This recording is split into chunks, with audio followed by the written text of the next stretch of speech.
ہر بندہ مختلف شعبے سے وابستہ ہے اور اس میں اس نے آگے بڑھ کے اسپیشلائزیشن کر کے مہارت حاصل کرنی ہے، لیکن بطور مسلمان ایک انسان جو بھی ہو، جس بھی شعبے پیشے سے وابستہ ہو، جس کام میں اس نے ایکسپرٹ بننا ہے وہ کام نماز ہے۔ نماز کا اس کو ایکسپرٹ ہونا چاہیے۔ نماز کس طریقے سے ادا کرنی ہے، اس کے کیا واجبات ہیں، کیا فرائض ہیں، کیا سنن ہے، کیا اس کا طریقہ کار ہے، اور اس پر ایکسپرٹ بننا ہے کہ نماز کو بہترین طریقے سے ادا کیا جائے۔ کہتے ہیں تم نماز کو ٹھیک کر لو، نماز تمہیں ٹھیک کر دے گی۔ It's very simple. اور اس کی اہمیت پر اس سے بڑھ کر کیا دلیل ہوگی کہ رب تعالیٰ قرآن مجید میں 700 بار نماز کا ذکر فرما رہا ہے۔ many times 700 times is a very big figure۔ اور جب میں یہ بیان تیار کر رہا تھا تو میری عادت ہے جب قرآن مجید سے برکتیں حاصل کی جاتی ہیں تو کی ورڈ ہم لکھتے ہیں سرچ آپشن میں، وہ کی ورڈ پھر آگے سرچ دیتا ہے کہاں کہاں نماز کا ذکر آیا۔ تو پڑھتے ہوئے جو بات میں نے محسوس کی وہ یہ کہ اس ایکٹیویٹی پہ سپرویژن بہت زیادہ ہے، یعنی نماز کی ہر ڈائنامک کو، ہر اینگل کو رب تعالیٰ بیان فرما رہا ہے، خود رب تعالیٰ بیان فرما رہا ہے۔ نماز کے اوقات کے اوپر، نہ پڑھنے کی وعید کے اوپر، پڑھنے کے فوائد کے اوپر، عصر کی نماز کی اہمیت کے اوپر، every thing. Now who is discussing Almighty Allah, omnipotent, omnipresent, omniscient? He himself is emphasizing. So this will grade this form of worship the supreme. You cannot ignore. اور پھر رب تعالیٰ نے نماز کے حوالے سے جو اتنی اصرار فرمایا، اتنی اس کی اہمیت کو اجاگر فرمایا، اور یہ بھی بتایا کہ انڈیویجول سوسائٹی پر اور اجتماعیت میں نماز کا کیا فائدہ ہے۔ دیکھیں، مسلمان نے تو عبادت کرنی ہے، زندگی کا مقصد ہی عبادت کرنا ہے، اور عبادت کیسے ہوگی جب سارا دن اس کا دھیان اس طرف رہے گا کہ اس نے عبادت کرنی ہے، اور اس عبادت کی سب سے بہترین فارم وہ نماز ہے۔ فرمایا نماز سے روزی میں برکت ہوتی ہے۔ یہ بہت وسیع جملہ ہے، نماز سے روزی میں برکت ہوتی ہے، کیونکہ یہ وہ چیز ہے جو سب چاہ رہے ہیں، برکت سب چاہ رہے ہیں۔ اب ایک بندہ دکان پہ بیٹھا ہے تو دکان پہ گاہکوں کا رش لگا ہوا ہے، ادھر سے اذان ہو جاتی ہے۔ اب یہ اس کے ایمان کی کسوٹی ہے، کتنا اس کا ایمان مضبوط ہے۔ رزق رب تعالیٰ نے دینا ہے، گاہک نے نہیں دینا۔ اب وہ اس بات پر ایمان رکھتا ہے، دکان کو بند کرتا ہے یا سامنے پردہ لگاتا ہے، لکھتا ہے جی وقفہ برائے نماز، اور نماز کے لیے چلا جاتا ہے۔ یہ توکل کی بات ہے، ایمان کی بات ہے کہ روزی سے میں برکت نماز سے ہونی ہے، اس پر اس کا ایمان کتنا ہے۔ اب دیکھیں یہ ایمان اور توکل کی جب بات آتی ہے، واقعہ کربلا کو پڑھیں۔ واقعہ کربلا میں 22,000 کی فوج اوپوننٹ موجود ہے، اور یہ حکمت خداوندی ہے، نظر آ رہا ہے سامنے کیا رزلٹ ہوگا اس کا۔ سب کچھ بند ہے، سامنے دشمن 22,000 کی فوج لے کر کھڑا ہے، لیکن ایک لمحے کے لیے نہ صرف امام حسین رضی اللہ تعالیٰ عنہ بلکہ پورے لشکر حسین کے کسی فرد کے توکل میں کوئی کمی آئی ہو تو مجھے بتائیں، ایمان پہ کوئی لچک آئی ہو تو مجھے بتائیں۔ یہ توکل کی بات ہوتی ہے۔ ایک دفعہ نبی پاک صلی اللہ علیہ وسلم کی آمد باسعادت ہوئی تو سامنے خاتون جنت بی بی فاطمہ الزہرا اونٹ کے بالوں کی چادر اوڑھ کر چکی پیس رہی تھیں، سیدہ کائنات ہیں اور جنت کی خواتین کی سردار ہیں، اور اتنے اوصاف ہیں کہ اس کو سمیٹا نہیں جا سکتا، لیکن اس حالت میں وہ چکی پیس رہی ہے۔ نبی پاک صلی اللہ علیہ وسلم کی آنکھوں میں آنسو آئے، اب غمگین ہوئے، لیکن یہ ارشاد فرمایا کہ فاطمہ دنیا کی مشقت برداشت کر لو، آگے آسانی آسانی ہے۔ فوکس کہاں ہے؟ آج غربت کا بہت رونا روتے ہیں نا کہ جی غربت بہت زیادہ ہو گئی، سارا کچھ ہو گیا، کیونکہ نظر محرومیوں پر ہے، نعمتوں پر نہیں ہے۔ ایک شاعر تھا ڈی ڈی راٹ اس کا نام تھا، وہ غریب آدمی تھا اور غربت میں بڑا خوش تھا، اپنے لائف سٹائل میں بڑا خوش تھا، but he was a famous poet, he was a literary personality. So what happened one day, a person has gifted him a robe. ایک بندے نے اس کو خوبصورت چوغا تحفے میں دیا، کپڑا اس نے لے لیا تحفے میں. اب جب اس نے چوغا تحفے میں لیا، وہ کہتا ہے کہ میری زندگی بے چین اور پریشان ہو گئی، وہ سارا سکون چھن گیا. وہ نظم لکھتا ہے پوری، ڈڈی راٹ افیکٹ اس کو کہا جاتا ہے. کیا نظم تھی؟ وہ کہتا ہے جب کپڑے میرے اتنے اچھے ہیں، اب گاڑی بھی اچھی ہونی چاہیے. کپڑے جب اتنے اچھے ہیں تو جوتے بھی اچھے ہونے چاہیے. جب کپڑے اتنے اچھے تو مکان بھی بڑا ہونا چاہیے. دس از ڈیڈی راٹ افیکٹ. اور وہ ایک چیز کے پیچھے جا کے تمام چیزوں کے پیچھے پھر ہر ایک کی نظر پڑ رہی ہے، ہر ایک کی نظر بھی اچھی ہونی چاہیے. او اللہ کے بندو، ہر بندہ مصروف ہے، کسی کو آپ کی پرواہ نہیں ہے.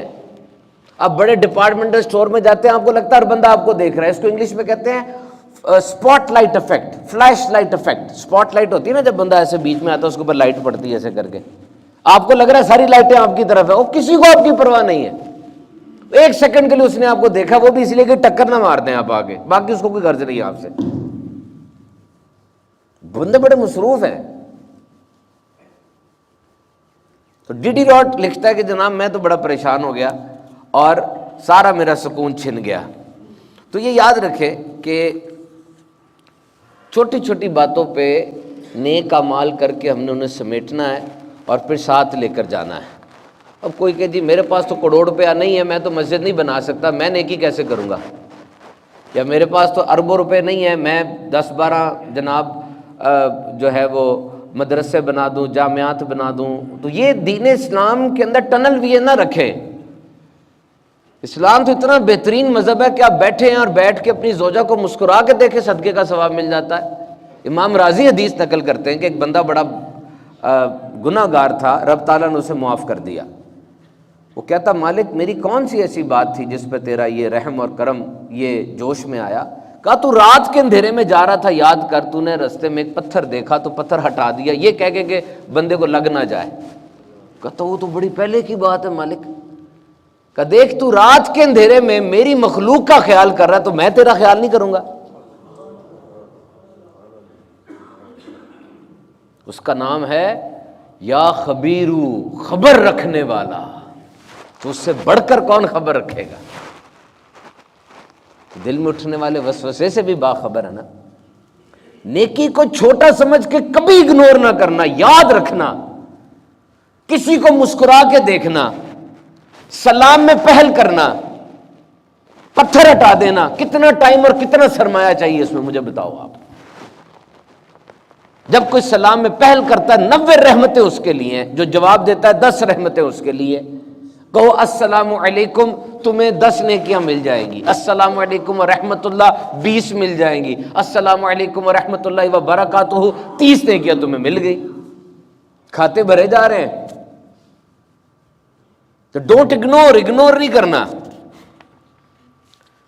تو میرے محترم سامعین کرام، یا خبیرو میں نے آپ کو بتایا کہ انسان جب کوئی کام کرتا ہے اللہ اس کی خبر رکھنے والا ہے. میں نے ایک واقعہ پڑھا تھا بہت پہلے کسی کتاب میں کہ ایک بندہ بڑا بد کردار تھا تو وہ اس کی ڈیتھ ہو گئی. اب عذاب کے فرشتے بھی آئے اور جنت کے فرشتے بھی آئے. جنت کا فرشتہ کہتا ہے اس کو میں نے لے کے جانا ہے، عذاب کا کہتا ہے میں نے لے کے جانا ہے. کہا تو تم کیوں لے کے جاؤ گے نیکی کے فرشتے، اس کے پاس تو ہے ہی کچھ نہیں. وہ کہتا مجھے ذرا چیکنگ کرنے دو پوری. اس نے چیکنگ وغیرہ کی تو واقعی کچھ نہیں نکلا. وہ کہتا اب میں لے جاؤں؟ کہا نہیں، میں اور چیکنگ کروں گا تھوڑی اس کی. اور چیکنگ کی، اس کی جو زبان تھی نا اس کو تالو سے پکڑ کے اس نے نچوڑا تو پتہ چلا کہ کرتبہ کی مسجد میں نا اس نے مسجد کی شان و شوکت دیکھ کر بڑے ہی دل جمعی کے ساتھ اور اللہ کی ہیبت اور جلال کو یاد رکھتے ہوئے نا کلمہ پڑھا تھا. ایک اس نے نچوڑا تو کلمہ سامنے آیا. کہتا باری تعالیٰ یہ تیرا نام لیا اس نے، اور کس کیفیت میں لیا. رب تعالیٰ کہتا ہے اس کو جنت میں لے جاؤ. نیکی کو کبھی بھی چھوٹا سمجھ کے اگنور نہیں کرنا، اکٹھی کرتے رہو. جہاں ملے، ادھر ملی ادھر ملی، اکٹھی کر لو، ادھر سے بھی اکٹھی کر لو، یہ بھی اکٹھی کر لو. دیکھو ایک والٹ ہے، گودام ہے، امیجن کرو اس گودام میں نیکیاں پائل اپ ہوتی جا رہی ہیں، گانٹھیں بن کے لگتی جا رہی ہیں. کسی عالم نے ڈاکٹر کو بڑی پیاری بات کی، کہتا ہے شفا تو، غور سے سنیے گا، کہتا ہے شفا تو اللہ نے دینی ہے، آپ دوائی تو ہنس کے دے دیا کریں، وہ تو آپ کے بس میں نہیں ہے نا شفا۔ مریض بھی لڑ رہا ہے ڈاکٹر سے اس کام کے لیے جو اس کے بس میں ہی نہیں ہے۔ اس کا کام تھا خوبصورت انداز سے بات کو سنتا، اچھے طریقے سے نسخہ لکھ کے دے دیتا، اس کے آگے کا کام ڈاکٹر کا نہیں ہے۔ آپ ہسپتال توڑ رہے ہیں، آپ اس کا گریبان پکڑ رہے ہیں، اس کا کام ہی نہیں آگے۔ ہاں دوائی ہنس کے دینا اس کا کام تھا۔ تو میرے محترم سامعین کرام، یہ نماز ہے، اور نماز کے اثر دنیا میں انفرادی اور اجتماعی زندگی پہ کیا پڑتے ہیں یہ رب تعالیٰ فرماتا ہے۔ نماز بے حیائی اور برے کاموں سے روکتی ہے۔ نہیں رک رہے، نماز میں خرابی نہیں ہے، نماز بے حیائی برے کاموں سے روکتی ہے، حق ہے۔ 1,24,000 صحابہ نے جو نماز پڑھی، اس نماز نے بے حیائی برے کاموں سے روکا ہے۔ جو اولیاء نماز پڑھتے ہیں وہ نماز ہے جو بے حیائی برے کاموں سے روکتی ہے۔ ایک بندہ پیپر دے رہا ہے، سپیلنگ کا خیال نہیں رکھتا، رائٹنگ کا خیال نہیں رکھتا، اور کہتا ہے رزلٹ میرا اچھا ہے، کیسے ہو سکتا ہے؟ جاگنگ ٹریک میں جا رہے ہو، گندی قمیض ہے گریس اور آئل سے بھری ہوئی، اور جیسی نماز کا ٹائم آیا کوئی پرواہ نہیں ہے، وہ کپڑے پہن کے اپنے ماموں کی شادی پہ کبھی نہیں جاؤ گے، جا کے اللہ کی بارگاہ میں کھڑے ہو رہے ہو اور کہہ رہے ہو رزلٹ نہیں مل رہا۔ سوچو تو صحیح، خود بھی پریشان ہو، تمہارے جسم کی بو سے دیگر پریشان نمازی بھی پریشان ہو رہے ہیں، تمہارا موبائل بند نہیں ہے۔ اتنی پیاری قرات کرتے ہمارے عابد بھائی، اتنی پیارے سر میں قرات ہو رہی ہے، ویسے بھی سردیاں آ گئی ہیں، پنکھے بند ہے، اس میں تمہارے موبائل کا گانا بج جاتا ہے، اور کہتے ہو نماز بے حیائی بری باتوں سے بچاتی نہیں۔ خیال تو کرو نا، ڈاکٹر کے پاس اب گئے، فرنجائٹس تھا آپ کو، اپر ریسپریٹری ٹریکٹ انفیکشن ہے، گلا خراب ہے، سینہ جکڑا ہوا ہے، اس نے آگومنٹن دے دی، آپ کو زیریٹیک دے دی، پیناڈول دے دی، لیکن آپ آگے قمیض کھول کے اے سی کے سامنے بیٹھ جائیں، دوائی کا تو کوئی فرق نہیں پڑے گا، نہ نسخے کا کوئی اثر آئے گا۔ اپنی بات کو دیکھیں نا کہ نماز کو کس طرح پڑھ رہے ہیں، یہ جملہ سن لو غور سے، نماز کو کس طرح پڑھ رہے ہو؟ ادھر ادھر دیکھ کر پڑھ رہے ہو کہ سیکھ کر پڑھ رہے ہو؟ جنازہ میں کیا کرتے ہو اور عید پہ کیا کرتے ہو؟ دیکھ دکھ کے ہی کر رہے ہوتے ہو نا، وہ بھی امام نے ہاتھ اٹھایا نیچے کیا، وہ بابا جی کا ہاتھ نیچے نہیں ہوئے، میں بھی نیچے نہیں کروں گا، دیکھ دکھا کے نہیں ہوتا، سیکھ سکھا کر ہوتا ہے۔ سیکھو۔ تو رکوع سجود کا سٹائل اٹ میٹرز موسٹ، کہ آپ کے رکوع سجود کا سٹائل کیا ہے، کس انداز سے آپ اس اہم عبادت کو ادا فرماتے ہیں۔ میرے محترم سامعین کرام، قرآن مجید کے اندر بارہا نماز کی فرضیت اور اس کی اہمیت کی بات کی گئی، اور ایک بہت اہم بات ہے کہ نماز مومن اور کافر میں فرق کرتی ہے۔ دس از ویری امپورٹنٹ۔ دیکھیں میں بھی نماز پڑھنے کے لیے آ رہا ہوں مسجد میں، سامنے ایک کھمبا ہے، کھمبے کے پاس 2 لڑکے کھڑے ہیں، اذان ہو چکی ہے، میں نے نماز پڑھی اور میں واپس گیا، وہ دونوں کھمبے کے پاس ہی کھڑے ہیں، وہ نہیں ہٹے اپنی جگہ سے۔ اب پاکستان میں 4% غیر مسلم بھی رہتے ہیں، ملتے نہیں اتنے ہیں، اب مجھے کیا پتا دونوں کون ہے، یہ مجھے تو نہیں اندازہ ہو رہا، نماز پڑھنے نہیں گئے یہ۔ That's very simple۔ نماز مومن اور کافر میں فرق کرتی ہے۔ میں کفر کا فتویٰ نہیں دے رہا ہوں، ان پہ بات کر رہا ہوں، ایک سمجھ آ گئی آپ کو کہ نہیں آئی؟ تو بہرحال یہ جو نماز ہے آپ کے مائکرو اور میکرو ہر زندگی کے اوپر بہت زیادہ اثر ڈالتی ہے۔ میرے آقا صلی اللہ علیہ وسلم کے بارے میں ارشاد فرمایا کہ جب اذان ہو جاتی آپ یوں ہو جاتے جیسے اجنبی ہوتے ہیں، اور بالکل نماز کی طرف آپ کی توجہ ہو جاتی۔ تو دیکھیے ایک مسلمان کا زندگی کا انداز نماز میں تبدیل ہو جاتا ہے۔ موڈ ہوتے ہیں موبائل کے، ایک جنرل موڈ ہوتا ہے، ایک فلائٹ موڈ ہوتا ہے، ایک سائلنٹ موڈ ہوتا ہے، ایک وائبریشن موڈ ہوتا ہے۔ جب مسلمان مسجد میں داخل ہو سمجھ لیں اس کا موڈ تبدیل ہو گیا ہے۔ Now he is at a place where he will behave differently. Now he will not talk about worldly items. Now he will not laugh. He must have a reserved behavior۔ اور وہ آیا، آ کے اس نے جیسے ہی اللہ اکبر کہا، اب وہ بہت الگ ہو گیا، اب وہ سلام کا جواب نہیں دے گا، اب وہ چھینک کا جواب نہیں دے گا، کسی کی پکار پر اس نے نہیں سننا۔ اور دیکھیے سسٹم کتنا زبردست ہے، کتنا اچھا سسٹم ہے۔ آج آپ کسی سیاستدان سے ٹائم مانگتے ہیں، وہ آپ کو ٹائم دیتا ہے بدھ کا کہ بدھ کو آ جانا. آپ بدھ کو جاتے ہیں، خبر ملتی ہے صاحب بہادر تو اسلام آباد چلے گئے، ان کی کوئی اور اہم میٹنگ آ گئی ہے، اور کئی پھیرے لگتے ہیں آپ کے، ملاقات نہیں ہو پاتی. اور یہاں خدا احکم الحاکمین، تمام جہانوں کا رب، اس کی بارگاہ میں حاضر ہونا ہے، اللہ اکبر کو ڈائریکٹ اس کی بارگاہ میں پہنچ جاؤ گے. دھیان رکھنا اس بات کا. نماز آپ کا فوکس درست کر رہی ہے، بکھری ہوئی سوچوں کو. صبح آپ اٹھنے کے بعد آفس چلے گئے، آفس گئے، وہاں پر باس کی جھڑکیاں سنی، اپنے کولیگز کی لیگ پولنگ دیکھی، کاموں کا سٹریس دیکھا، یہ جاتے ہوئے ٹریفک کا دھواں، ڈیزل کا، یہ سب کچھ آپ کا ذہن پراگندہ ہو گیا. اب ڈسٹرب ہو گئے آپ. اور کہتے ہیں کہ 1980s کے اندر جو انسان کے دماغ پہ پریشر تھا، جو مصروفیات تھیں 1980s میں، آج ایک 12 سال کے بچے کو جتنے سیاپے پڑے ہوئے نا 1980s میں جس کو اتنے ہوتے اس کو دماغی مریض قرار دے دیا جاتا تھا، جو آج نارمل ہے. اتنا زیادہ. تو دوپہر تک آپ ایگزاسٹ ہو گئے، برن آؤٹ ہو گئے، آپ کا موڈ خراب ہو گیا، آپ کی زندگی ایسے سٹک اپ ہو گئی. اور دیکھیں اب اللہ رب العزت ماں سے کتنے گنا زیادہ محبت کرتا ہے. اللہ نے فرمایا تو تھک گیا ہے، اب آجا میرے پاس آجا. بلایا کیسے؟ ظہر کی اذان کے ذریعے. ظہر کی اذان کے ذریعے بلایا، حی علی الفلاح، پریشان ہے آجا فلاح کی طرف آجا. حی علی الصلاح، پریشان ہے آجا نماز کی طرف آجا.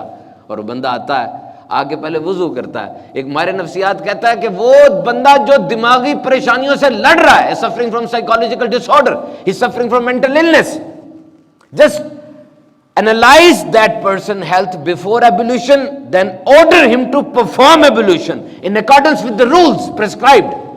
اس کو سخت قسم کی بیماری ہے، اس کو دیکھو، اس کے جسم کی کیفیت کو، اب اس کو صحیح طریقے سے وضو کراؤ جو حکم ہے، اور اب اس کے دماغ کو، اس کے جسم کو دیکھو، تمہیں واضح فرق نظر آئے گا.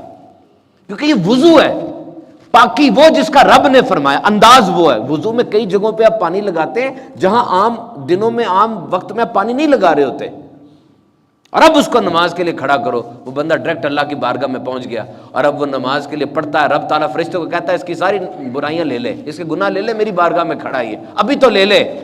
فرشتہ اس کی برائیاں لے لیتا ہے. نماز سے فارغ ہو کے جانے لگتا ہے، فرشتہ کہتا ہے مالک اسی کی چیز تھی دے دوں؟ کہا نہیں، میرے بندے نے مجھے سجدہ کیا، یہ رکھ لے، اب اس کو نہیں دیں گے.